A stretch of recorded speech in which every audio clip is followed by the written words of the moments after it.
একটা সামান্য ঘটনা দিয়ে শুরু করি। আমি যখন বিজেপিতে জয়েন করলাম, দু এক দিনের মধ্যেই একটা খুব বড়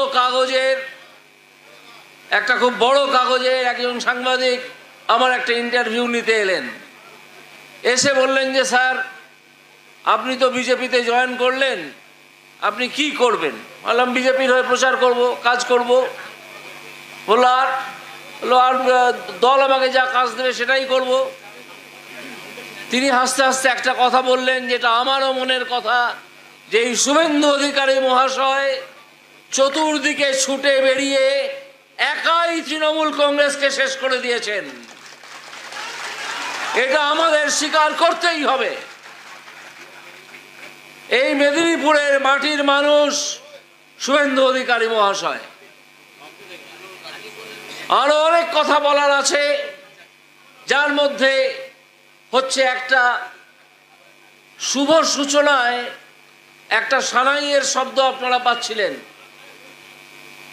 যারা বলে বেড়ান যে বিজেপি নাকি ধর্মীয় উন্মাদনাকে কেন্দ্র করে তাদের প্রচার করে, বিজেপি নাকি একটা সাম্প্রদায়িক দল, তারা আমাদের শ্রদ্ধেয় অন্য সম্প্রদায়ের মানুষজনকে একটু স্মরণ করিয়ে দেবেন যে সানাইটা দিয়ে আজকের অনুষ্ঠান শুরু হয়েছে, সেই সানাইটা বাজাচ্ছিলেন বিসমিল্লাহ খান।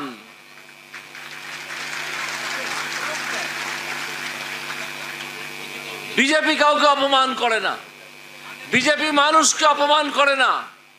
বিজেপি একটা বিরাট বোম ফেটে 3 জন মারা গেলে বলে না যে একটা চকোলেট বোম ফেটেছে।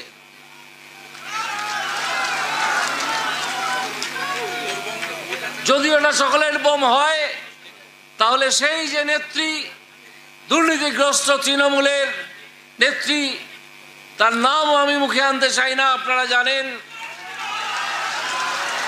ওটা যদি চকোলেট বোমা হয়, তাহলে আপনি অপেক্ষা করুন, আপনার জন্য সারা পশ্চিমবঙ্গে ছুঁচোবাজি ছুটে আসবে। আপনাকে ছেড়ে চলে যেতে হবে পশ্চিমবঙ্গ। তার সূচনা এই লোকসভা ভোটে আপনারা করে দিন। দল কাকে প্রার্থী করলো সেটা বড় কথা নয়, দল একজনকে প্রার্থী করতেই হয়। আপনারা জেনে রাখুন যে এই যে 42টা আসন, সেই 42টার মধ্যে এর মধ্যেই বিভিন্ন সার্ভেতে আমরা দেখতে পেয়েছি, ওপিনিয়ন পোলে আমরা দেখতে পেয়েছি যে বিজেপি 25টা আসন পাচ্ছে। আমার ব্যক্তিগত ধারণা, এই যে তরঙ্গ উঠেছে, যে ঢেউ উঠেছে তৃণমূল কংগ্রেসের বিরুদ্ধে, তাতে বিজেপি যদি 30 ছুঁয়ে ফেলে, তাতেও আশ্চর্য হওয়ার কিচ্ছু নেই।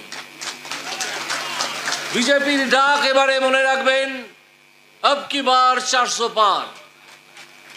আপনারা সকলেই, আপনারা আত্মীয় পরিজন যারা যেখানে আছেন, জেলার বাইরে বা পশ্চিমবঙ্গের বাইরে, তাদেরকে অন্তত একটা কথা বলবেন, একটা করে টেলিফোন করে, যে এবারের ভোটটা বিজেপিকেই দিতে হবে, অন্য কোনো দল নেই। এই তৃণমূল চোর, ছেচোর, তোলাবাজদের দল, তারা এখন একটা দাঙ্গা করার পরিকল্পনা নিয়ে এগোচ্ছে।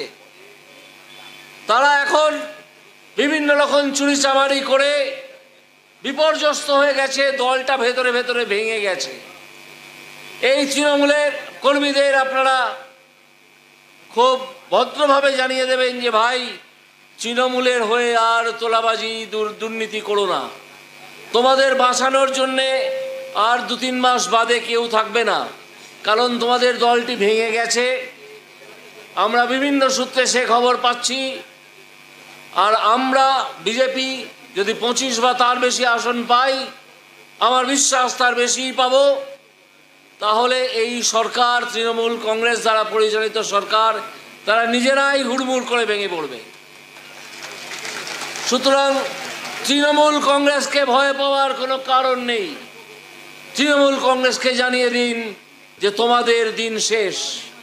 তোমরা চাকরি চুরি করেছো, খাদ্য চুরি করেছো, তোলাবাজি করে বহু ব্যক্তিগত সম্পত্তি করেছো, তোমাদেরকে পশ্চিমবঙ্গের মানুষ মসনদে এনে অত্যন্ত ভুল করেছিল। সেই ভুল পশ্চিমবঙ্গের মানুষই সংশোধন করবে গণতান্ত্রিক ব্যবস্থার মাধ্যমে। এটা লোকসভা নির্বাচন, এটা বিধানসভা নির্বাচন নয়। কিন্তু এই যে বললাম, তৃণমূল সরকারের পড়ে যাওয়ার যথেষ্ট কারণ আছে। আর যদি কোনোভাবে তারা বেঁচেও যায়, তাহলে 2026 আর বেশি দেরি নেই। কোনো ভদ্রমহিলা এবং তার আত্মীয় স্বজন যে কোটি কোটি টাকা করেছেন, কোটি কোটি টাকার সম্পত্তি করেছেন, 100 দিনের টাকা মেরেছেন, যা নিয়ে দুর্নীতির তদন্ত হচ্ছে।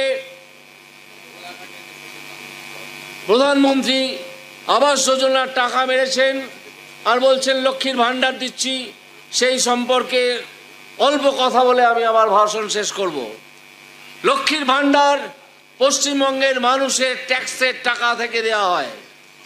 লক্ষ্মীর ভাণ্ডার আপনারা জেনে রাখবেন, যারা পাচ্ছেন এটা তাদের প্রাপ্য। যারা পাচ্ছেন তারা তাদের অধিকার আছে বলে পাচ্ছেন, কোনো দলের, কোনো দুর্বৃত্ত দলের কোনো নেত্রীর দয়ায় নয়। এই ধরনের প্রকল্প ভারতবর্ষের অন্যান্য অনেক রাজ্য যেখানে বিজেপি আছে সেখানে চলছে। এবং এই যে মিথ্যে কথা ক্রমাগত বলা হচ্ছে যে তৃণমূল ক্ষমতায় না থাকলে এইসব প্রকল্প বন্ধ হয়ে যাবে, এটা সম্পূর্ণ ভাওতাবাজি এবং ধাপ্পাবাজি। মানুষের অধিকার কখনো রুখে রাখা যাবে না। মানুষের অধিকার মানুষ নিজেই বুঝে নেয় এবং নিয়েছে, তাই আপনি টাকা দিতে বাধ্য হয়েছেন। কোত্থেকে দিচ্ছেন? নিজের আসল থেকে তো দিচ্ছেন না, নিজের ব্যক্তিগত সম্পত্তি থেকে তো দিচ্ছেন না, নিজের কাছের লোক, আত্মীয় স্বজন তারা যে টাকা চুরি করে বিদেশে জমিয়েছে, ভারতবর্ষে বড় বড় সম্পত্তি করেছে, সেখান থেকে তো দিচ্ছেন না। দিচ্ছেন আপনি আমি যে ট্যাক্সের টাকা দিই প্রতি মুহূর্তে, প্রতিটা জিনিস কেনার সময় ট্যাক্সের টাকা দিই, আপনারা দেন, আমরা দিই, সকলে দিই। সেই ট্যাক্সের টাকা পশ্চিমবঙ্গের কোষাগারে জমা পড়ে, সেই টাকা থেকে লক্ষ্মীর ভাণ্ডার চলে। সুতরাং এই লক্ষ্মীর ভাণ্ডার আপনারা জেনে রেখে যাবেন। লক্ষ্মীর ভাণ্ডার নিয়ে যে ভাওতাবাজি চলছে তাতে আপনারা কান দেবেন না।